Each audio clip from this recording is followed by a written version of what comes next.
Hey, salut, c'est Radburger, j'espère que ça va bien. Je vais lancer aujourd'hui, là, j'ai comme le goût de refaire des vidéos, tout ça.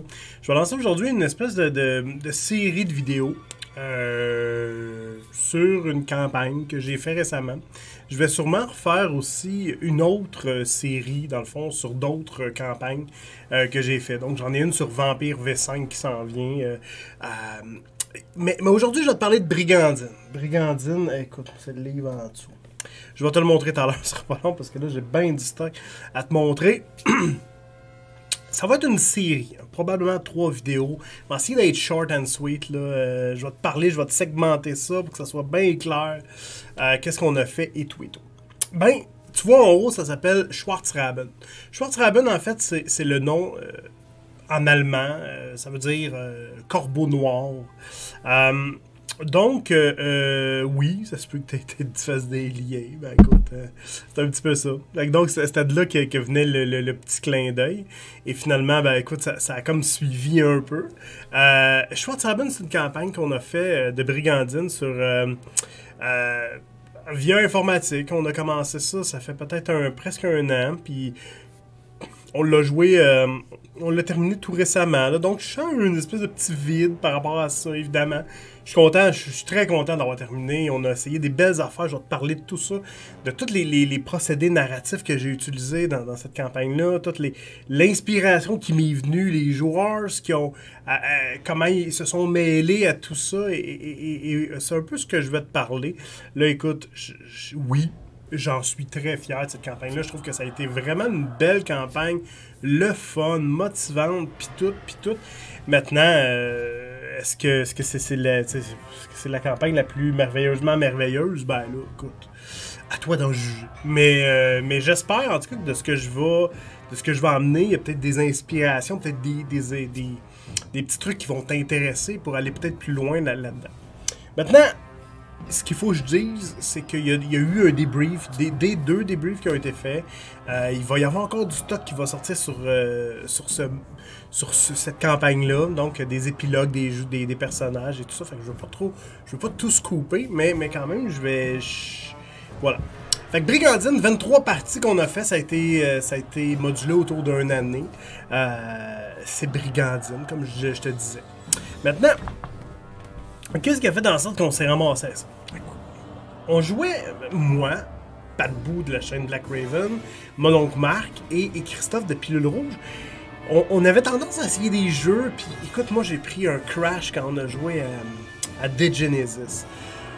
J'ai pas du tout aimé ça. Fait que s'il y en a qui sont intéressés par les livres de The Genesis en français, vous me le direz. Je vais vous les vendre, ça me dérange pas. Mais non, j'ai pas eu de fun avec The Genesis. Beaucoup trop de fluff, beaucoup trop d'affaires à... La bouchée était trop grosse à prendre pour bien s'accaparer de jeu. Puis moi, j'ai un peu cette espèce de problématique-là. C'est que si je suis pas parfaitement en contrôle de ce que je joue, dès qu'il me manque des infos, je décroche un peu. Ce qui fait en sorte que The Genesis, écoute, il y a du stock là-dedans, là, c'est fou, raide. Tu sais, il faut que tu connaisses les clans, faut que tu connaisses les ethnies, faut que tu connaisses tout. Puis là, à un moment donné, les armes ont des spécialités, puis plus que tu montes en grade dans ton culte, plus que, ben là, écoute, c'était comme trop pour moi. Puis, mais l'esthétique est magnifique. L'esthétique est magnifique, c'est très sombre, ça me rejoint, mais bon... Mais pour le reste, il y avait quoi qui manquait. Maintenant, fait qu'un soir, je leur ai dit, écoutez, moi, je vais vous proposer de quoi, vous voterez. Donc là, je leur ai proposé quelques jeux. Et j'avais Brigandine sur ma tablette depuis un certain temps. Puis là, je me dis, bon, le livre n'est pas très gros, facile à prendre en main. En tout cas, dans ma perception que j'avais. J'ai dit, allons-y. Allons-y avec ça. On va y aller avec ça, puis ça va être parfait, puis génial. Et c'est ce qui finalement ils ont choisi ça. Et moi je me suis lancé là-dedans au début en me disant oh c'est une petite campagne médiévale fantastique, pas trop prise de tête et tout ça. Mais rapidement ça a comme fait boule de neige là,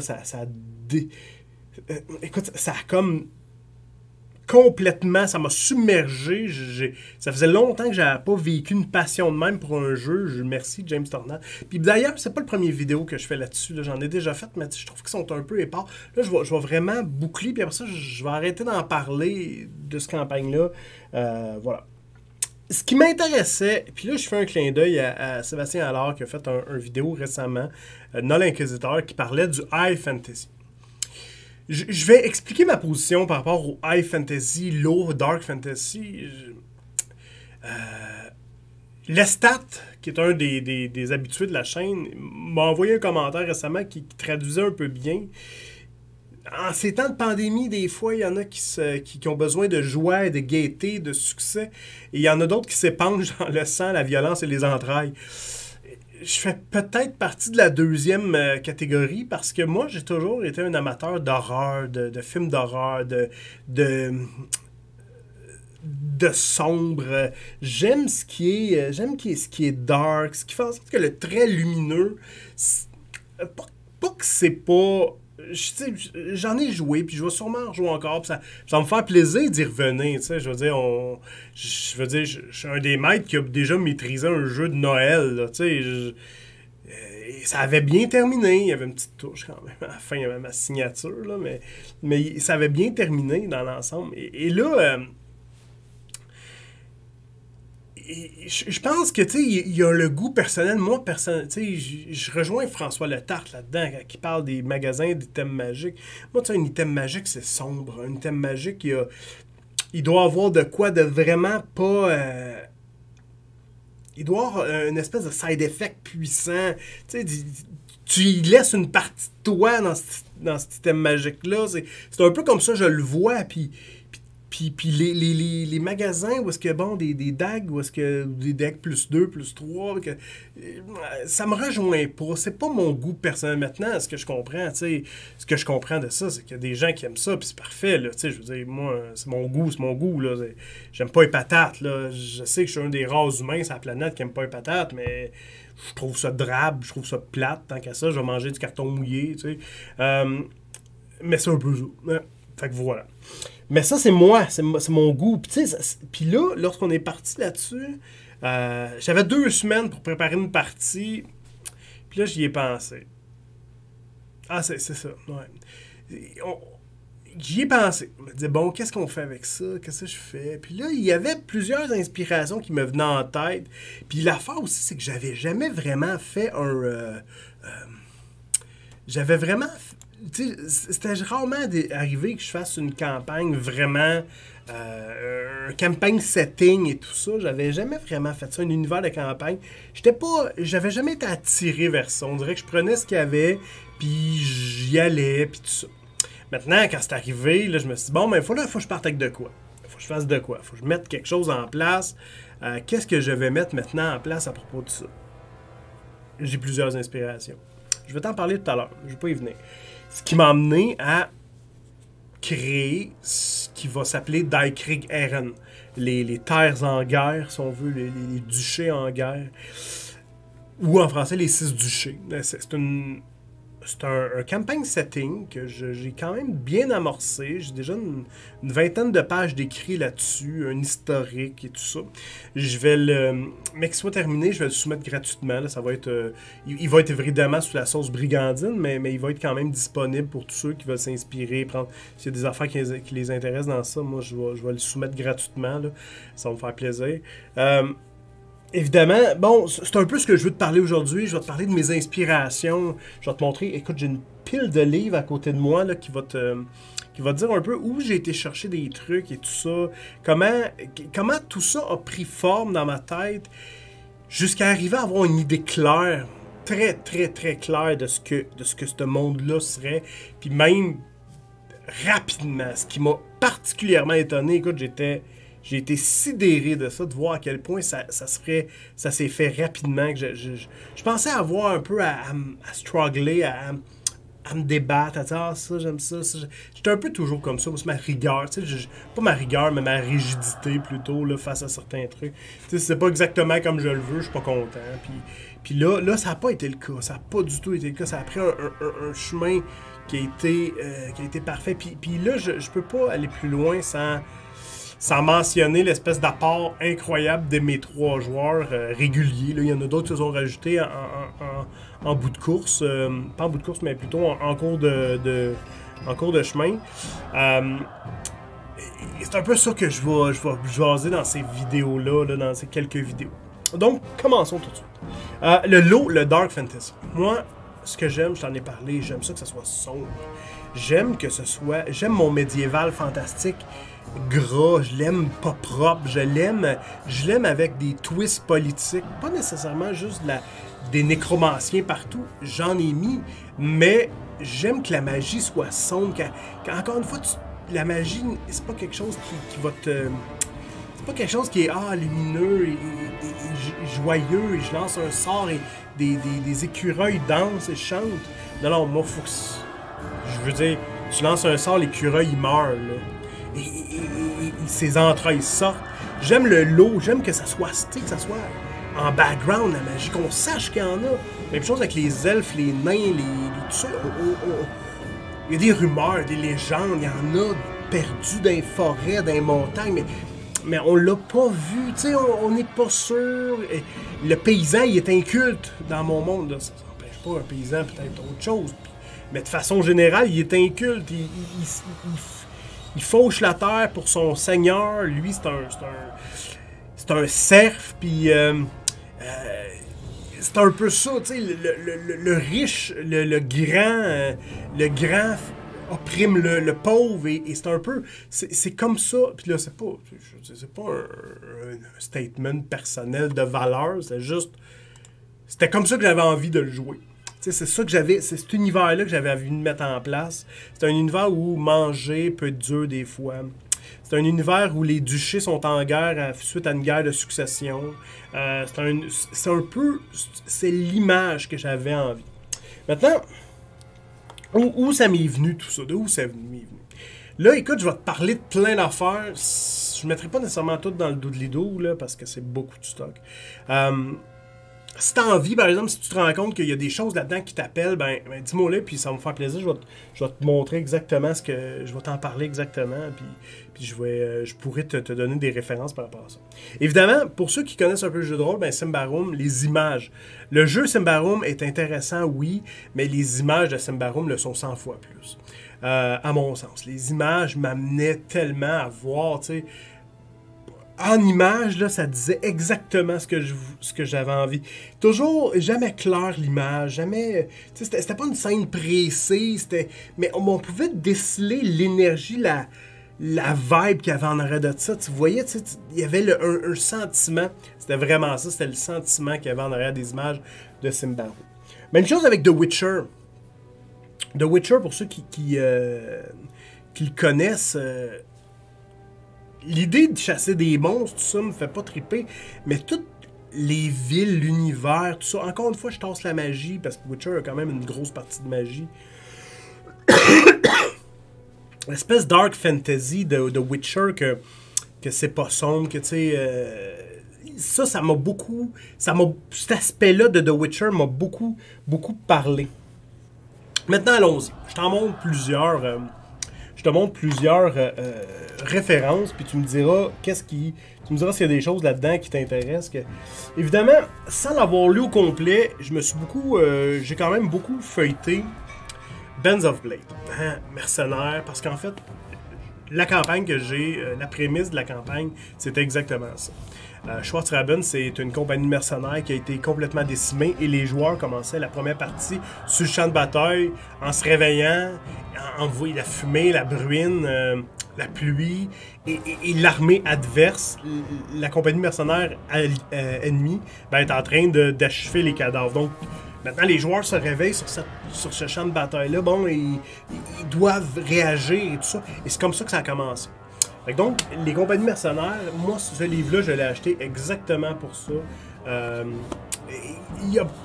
Je me promets de le lire complètement. Là, il y avait bien des choses intéressantes à l'intérieur. Je l'ai beaucoup feuilleté.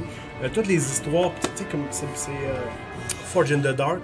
Fait que donc, toutes les histoires de clock, c'est quelque chose que je trouve difficile à gérer, mais c'est quelque chose que je trouve vraiment intéressant. Fait que donc, ça en a fait partie et tout ça. Ça, c'en est un. Un petit peu de place. Maintenant, ça je vais entendre. Je vais te le montrer tout de suite, ça me tente pas. J'ai accroché le micro, excuse. Je sais pas si tu connais ça. C'est une compagnie qui s'appelle... Non. Ouais, j'ai trouvé ça. En fait, c'est venu d'un Kickstarter que j'avais fait il y a un petit bout. Ça vient d'Australie. C'est Philip McGregor, le gars, mais la compagnie, je m'en souviens plus de son nom. C'est. Ah ouais, Phalanx Game Design. Phalanx. Eux, ils sortent, comme là, je vais essayer de le mettre. Médiéval je vais tosser ma main. De Medieval Life for RPG. Real Medieval. Fait que c'est beaucoup des trucs, tu sais, là, si tu regardes, c'est beaucoup des choses sur la vraie médiévalité, si on veut. Là. Les armures, le poids, l'arsenal, c'est quoi les casques, les types de casques qui est possible. Et ça, c'est un magazine, ça, c'est un Kickstarter. Le deuxième est sorti, je devrais le recevoir sous peu. C'est quand même cher, par exemple, tu sais, ils sont quand même chers, mais il y a toute une gamme de produits. Regarde, celui-là, c'est médiéval, fait que ça veut dire que c'est le magazine qui sort aux 3 mois. Lui, ouais, il sort aux 3 mois, mais tu sais, il y en a plein d'autres. Il y a The Marketplace. Fait que ça va parler vraiment de tout. Les équipements d'alchimie, l'armure, le camping gear, tout ce qui est à propos des équipements de ferme. Qu'est-ce qu'il y a d'autre là-dedans? Home and Furnishing for all level. Tout ce qui est l'équipement de scribe, l'illumination, comment ça marche le travel, le trade. Mais le gars a fait ses recherches, c'est basé, là, je veux dire, puis t'as de tout, là, t'as même le siège, ou le trône où le roi va seul. T'sais, il parle un peu de comment ça fonctionne, ça. Fait que moi, je trouve que c'est... Moi, ça m'intéresse. Je veux dire, j'avoue que dans ben des games, du monde veut pas aller dans le détail tant que ça, mais moi, c'est le genre de choses que j'aime implémenter dans des games, des trucs au niveau de l'histoire. Là. Et c'est ça a été quelque chose qui m'a beaucoup motivé dans Brigandine, c'est dans Schwartz-Raben, c'est d'amener des faits historiques, des choses qui ont déjà été soulevées et que je pouvais amener telles quelles. Regardez, celui-là, c'est Ordus Mundi. Là, c'est des livres, comme je dis, c'est du softcover, ça vient de Drive-Thru RPG, Phalanx, Phalanx Game Design. Je sais pas si tu le vois. Tiens. Ah ouais, zoom. En tout cas. Et même chose avec lui, c'est tout du stock un peu médiéval. Là, ça parle des ordres militaires, là, les créneaux, comment une forteresse est bâtie, les reality checks, dans le fond, c'était quoi la folie à cette époque-là et tout ça. Écoute, je te dis pas que j'ai passé au travers, tu sais, celui-là, on est à 450 pages, les airs, bon. Je te dis pas que j'ai passé au travers, mais j'avoue que j'aime bien m'y référer, puis une fois de temps en temps, ce que je fais, c'est que je l'ouvrais, je regardais, poup, là je tombais sur une section qui m'intéressait, je pars de quoi avec ça. Regarde, celui-là, je l'ai regardé beaucoup, par exemple. Fantasy Europe, Background and Miscellanea. Fait que ça, c'était tous des éléments sur l'Europe médiévale, certaines cartes, c'était quoi la monnaie dans certains endroits, comment justement on passait la monnaie, c'était qui les armées, puis tout. Fait que bref, c'en est un autre livre, justement, d'eux autres, de Phalanx Game Design. Je sais que c'est pas populaire, ben c'est pas populaire, mais c'est pas les livres les plus qu'on connaît le plus, donc c'est pour ça que je voulais te les présenter, je trouve ça intéressant. Maintenant, après ça, évidemment, tout ce qui était histoire, ben moi, j'ai basé Dagkrigeren prend comme point central le Saint-Empire romain germanique, je te dirais, tournant du 15e siècle, 16e siècle. Donc, de 1475 à peu près jusqu'à 1525. Donc, pour certains, les gens vont chiffrer exactement cette période-là comme la fin de l'époque Moyen-Âge et le début de la Renaissance. Donc, c'est un peu là que ça se passe. C'est encore très sombre. C'est très sombre, en fait. Puis tu sais, là, j'ai ciblé beaucoup de choses qui venaient de là. Comme, regarde, vois-tu, ici, Germany in the Later Middle Age. Ça, c'est un livre que j'ai parcouru. Bon, c'est très en surface. Il y a des affaires, des choses intéressantes. Certaines choses, mettons, il parlait beaucoup des élections, des grands électeurs les grands électeurs du Saint-Empire romain germanique. Quoi d'autre aussi? Ah! Ça, c'est une série de livres que j'ai quand même pas mal dévoré. Pour certains, vous connaissez Osprey Publishing. Osprey. Vous les connaissez pour les jeux Romance in Perilous Land, paléo-mythique et le nouveau Jackals, qui est un espèce de jeu dans une Rome antique fantasmée. Maintenant, moi, je vais te montrer l'autre côté d'Osprey Publishing. Ils font d'abord et avant tout, c'est des livres d'histoire. C'est des petits livres d'histoire, des espèces de booklets, et là, ils vont amener un sujet très, très pointu. Moi, je t'en montre quelques-uns qui m'ont surtout influencé là, dans cette campagne-là. Le Condottiere, évidemment. Ma prochaine étape de ce système, pas de ce système, mais de cette campagne setting-là, c'est de faire Venzo. Venzo, c'est un pays qui est au sud, c'est l'Italie médiévale, donc l'Italie de cette époque-là, du début de la Renaissance, l'Italie de Niccolò Machiavel. Donc, évidemment, le Condottiere va être intéressant pour ça. Le Medieval Handgun, et ça c'est quelque chose, tu sais. Tu te dis, ça fait des années, puis que je joue à Donjons Dragons, à plein de jeux médiévaux et tout ça. Mais je peux compter, je pense, ses doigts d'une main le nombre de fois que j'ai vu des gars prendre des arquebuses. Puis pourtant, là, je trouvais que c'était vraiment intéressant, tu sais, parce que j'utilisais ça, ou tu sais, le handgun ou le medieval cannon, le canon médiéval, ben, c'est quelque chose en soi, c'est pas si simple que ça. Comment ça fonctionne, comment l'amener de façon réelle dans une partie et essayer d'y amener un impact cool, le fun, qui traduit bien un peu ce que c'est. Maintenant, chevalier teutonique. Évidemment, les chevaliers teutoniques, ben là, on parle de chevaliers allemands. Et qui ont vu, ben écoute, leur déclin, on dit la date, c'est de 1190. C'est l'ordre chevalier le plus tard, si on veut, qui a été créé. On dit qu'il a toffé jusqu'en 1561, mais on s'entend qu'il a été détruit en 1410 à la bataille de Tannenberg. Tannenberg contre les Lituaniens et contre, au nord de l'Europe, lorsqu'ils ont essayé d'agrandir au niveau de la Prusse et tout ça. Ils se sont fait casser la gueule, les chevaliers teutoniques. Donc ça a été un peu le désastre. C'est là que l'ordre a perdu des territoires et tout ça. Fait que donc, graduellement, ça a planté. Fait que voilà. Deux petits livres. Le dernier, probablement celui qui a été le point de départ de tout mon goût pour ça a été Lansknecht. Les Lansknecht. Bon, les Lansknecht, c'est les soldats, je vais te montrer une image, là, avec, tu sais, les espèces d'habits un peu bigarrés, de toutes sortes de couleurs, où est-ce que, tu sais, bon, on avait... c'était des corps mercenaires mais, allemands, qui sont vus comme des soldats très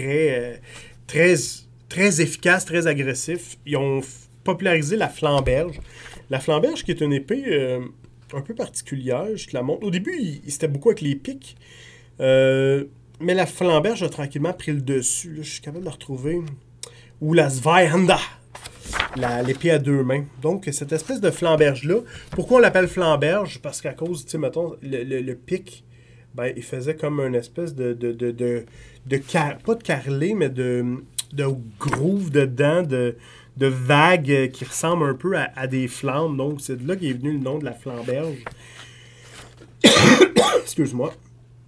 Donc, effectivement, moi, je me suis beaucoup inspiré de ces soldats-là.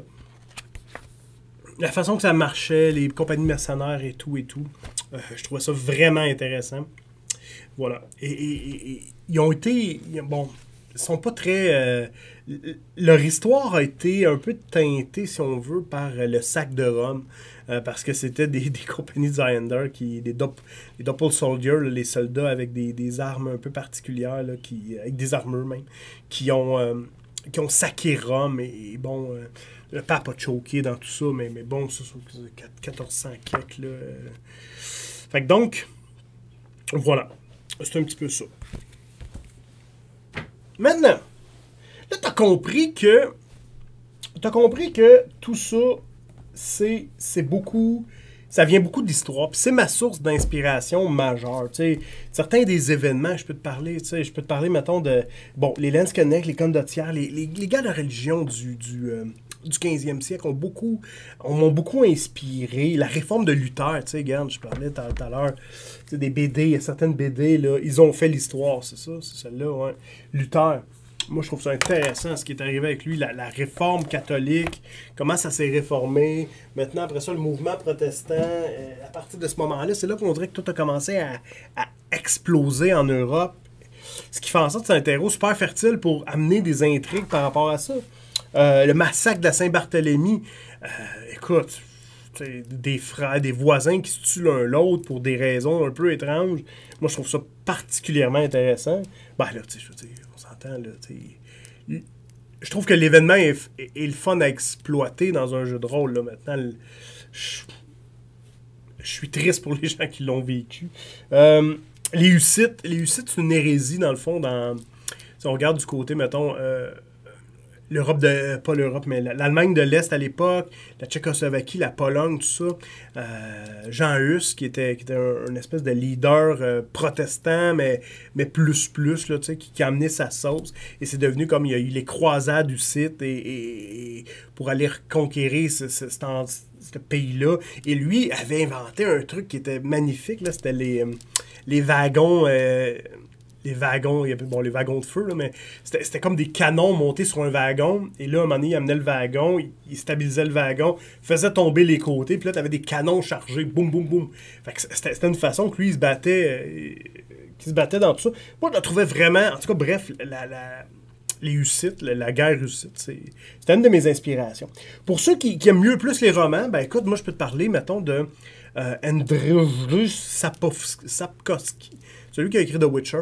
Il a aussi écrit une autre trilogie qui s'appelle la trilogie Hussite, dont la première, qui est en français, qui s'appelle La Tour des Fous. Ça donne une bonne idée de ce qui était l'Europe à cette époque. Bon, il y a la magie, il y a des trucs, il y a comme agrémenté, un peu comme moi je l'ai fait, mais lui, il reste avec les maps initiales et tout ça. Maintenant, Lamentation of the Flame Princess a été aussi si je sors un peu de l'histoire là, comme source d'inspiration. Lamentation of the Flame Princess, ça a été une des inspirations que j'ai beaucoup aimé. Maintenant, je reviens en histoire, donc écoute des podcasts. Il y a une émission là, sur YouTube qui s'appelle, je pense que c'est les armes à feu du début jusqu'à la fin. Fait que, on parle du début des armes à feu. Comment au début c'était tellement, ça servait à faire du bruit puis à faire peur au cheval sur les champs de bataille puis pour finalement être capable d'être réellement solide. Il y a des podcasts. Écoute, j'ai écouté à peu près tout ce qui est podcast en français du 15 au 16e siècle. J'en ai écouté certains en anglais aussi. J'aime moins ça en anglais parce que je t'explique, là, je suis pas capable de me le mettre en background puis juste de le laisser aller. On dirait que faut que je me concentre un peu plus. Là. Fait que c'est moins intéressant. Évidemment, certaines sources aussi sont venues de où? Ben, sont venues de Zweihander. Là, tu vois, là, c'est la méga brique. C'est un jeu qui est tiré directement de... c'est un des jeux qui se veut l'héritier de Warhammer Fantasy, la première édition. Donc, évidemment, ça faisait partie des sources. Il y a plein de choses aussi. Il y a plein de livres. Tu sais, des fois, on se dit, des sourcebooks, un jeu qui n'a pas de ressources. Ben, quand tu te bases sur l'histoire, tous les livres deviennent des sourcebooks, tu sais, tous les livres deviennent des sourcebooks de jeux. Tu sais, regardez, quand on parle des handguns puis des canons médiévaux, tu sais, vous en avez ici, là, tu sais, une coulevrine et ainsi de suite. On les a, là. Fait que moi, ça devenait tout un peu des sourcebooks. Des sourcebooks à leur façon, ces livres-là. Moi, je trouve ça vraiment intéressant. Brigandine, tiens, finalement, je te le montre. Il était en dessous de la pile, mais il y avait pas mal de stock. C'est le livre. Moi, j'ai utilisé surtout lui. J'ai utilisé le compagnon. J'ai utilisé aussi le bestiaire, mais j'avais pas besoin beaucoup de bestiaire parce que il n'y avait pas énormément de monstres. À part des animaux, dans ma campagne, j'ai mis des animaux. J'ai mis un ours, j'ai mis des loups surtout, le reste, je les ai un peu plus designés parce que c'était des morts vivants, parce que j'ai designé selon la force des joueurs et tout ça. Fait que c'est pour ça que j'ai pas beaucoup utilisé le bestiaire, quoique c'est très pratique. Maintenant, en terminant. Et là, moi, ça fait un bout que la musique... C'est parce que, bon, il faut que je la reparte. Là. Et d'ailleurs, la musique que tu entends présentement, c'est The Bird of Death. ça vient de Les 4 branches de Mabinogi. C'était quelque chose que je faisais jouer durant la campagne de Brigandine. Et ça nous vient d'un disque de Cthulhu sur le voyage dans la contrée des rêves. Et ça, c'est vraiment des bonnes... je trouve que ça, c'est un disque que j'ai beaucoup fait jouer durant la campagne. Maintenant, 2 livres. 30 Days of World Building. Donc, c'est un step-to-step. À chaque jour, comment monter ton monde. Chaque jour, tu as une espèce de petite phrase comme ça qui te dit un peu une étape. Tu sais, comme, mettons, le landscape, les ressources naturelles. Là, et là, graduellement, je l'ai pas fait... je l'ai pas fait comme ça, moi. Mais je m'y ai référé beaucoup parce que je trouvais des éléments intéressants en l'espèce de... En le browsant, si on veut, là, je voyais, ah oui, ça c'est bon. Ah oui, ça c'est très bon. Puis là, j'étais capable de mettre un peu plus de chair autour de l'os. Excuse-moi. Maintenant, il y a lui aussi. From Sanctity to Sorcery. An Author Guide to Building, Belief Structure and Magic System. Ça, vois-tu, même chose. Les limitations, comment... Moi, je me suis référé dans certains cas, il y avait beaucoup de trucs intéressants dans ce livre-là. C'est pas très cher, ces livres-là, d'ailleurs, puis c'est sur Amazon, puis moi, j'ai bien aimé utiliser ces livres-là. Maintenant, écoute, ça fait pas mal le tour de mes références. Prochaine vidéo, ben là, je vais attaquer un peu plus le... Qu'est-ce que ressemble la campagne setting. Si tu es intéressé, s'il y a quoi que ce soit, si tu veux des informations supplémentaires, ben ça va me faire plaisir de répondre à tes questions. Ben, en attendant, c'était Ratburger pour la vidéo 1 de Schwarzraben. Et évidemment, ben, si c'est intéressant, s'il y a des gens qui trouvent ça cool, ce genre de vidéo-là, ce genre de récapitulatif de campagne, ben, comme je vous dis, moi j'en ai d'autres. J'ai celle de Vampire, la V5 que j'aimerais faire, ainsi de suite. Puis tout. Puis avec des récapitulatifs de jeux. Voilà. Cool! Eh ben, je te remercie de m'avoir écouté. Si tu es rendu jusque-là, ben, t'es tough, puis t'es bon, puis je te sers la main. À distance. 2 mains. À la prochaine. Bye bye.